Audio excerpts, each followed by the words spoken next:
Welcome back, everyone. This is training video number 2, where we're going to be talking about building your leadership team. Just a reminder, our walk date is June 13th, 2026. And in this training, we're going to cover the roles that you need for your event, how to recruit the right people, and how to run your first meeting so you can build momentum quickly. So let's start here. Why does having a team matter? Firstly, you should not do this alone. This work can be emotionally heavy, and sharing leadership protects you and your community. A team also makes the day safer and smoother for families because the experience depends on tight coordination. And finally, clear ownership prevents burnout from yourselves and confusion for everyone else. So, here are the roles that we recommend having. However, it's always best to start with 2 to 3 people, which I'll cover in the next slide. So, we recommend having 5 roles. First, the lead organizer, which is you. This is the person who's just does overall coordination and the primary contact that I reach out to. Then we recommend having an ops lead, which does the logistics, permits, route, and supplies, and like run of show. Then having a safety lead, which can do route safety and contingency planning just in case there's like a weather issue or something like that.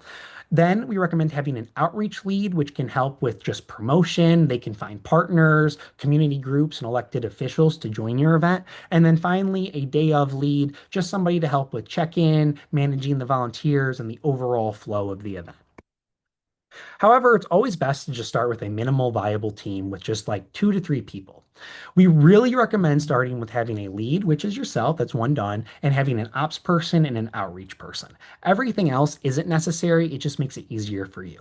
If you can, we recommend adding a safety and day of support. And then finally, just as a reminder, when you are recruiting people, recruit for strengths. Not everyone needs to do everything, and some people may be better at a specific role. So let's play to that. Like we want your walk to be as good as it possibly can. And the best way to start that is by having the right team.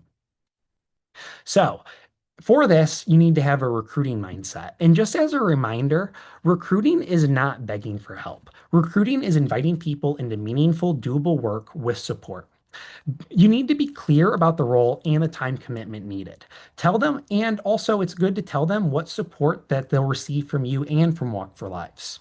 Finally, it's always best to offer multiple pathways to say yes so people can help out. This could be done by volunteering, partnering, donating, promoting, or serving your event the day of.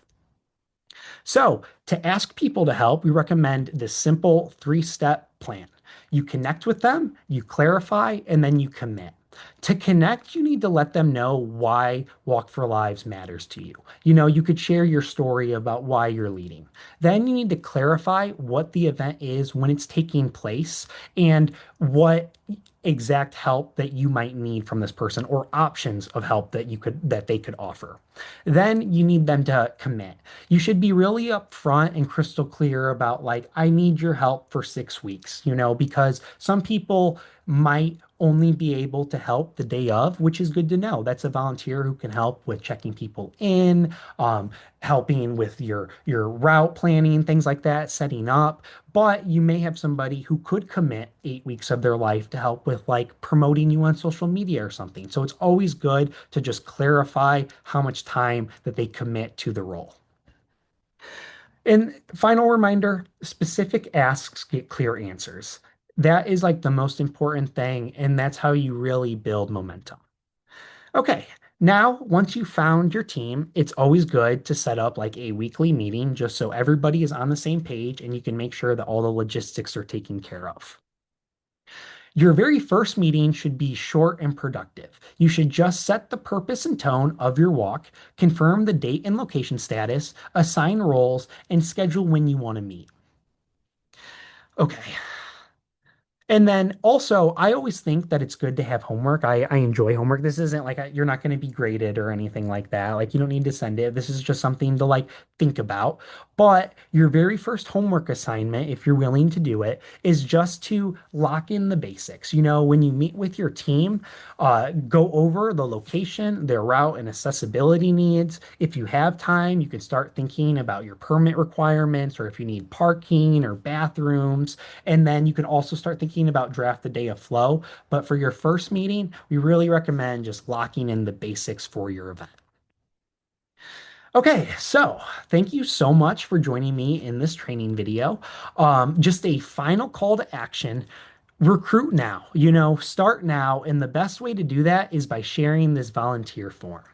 The earlier you can build your bench, the easier everything else can become. And this form is very in depth. It's easy. It takes about like 5 minutes for them to fill out. Once I get their contact information, I can send it to you and you can start building your team. If you have any questions or anything like that, please feel to reach out to info@unitedagainstfentanyl.org or jacob@unitedagainstfentanyl.org. And again, thank you so much.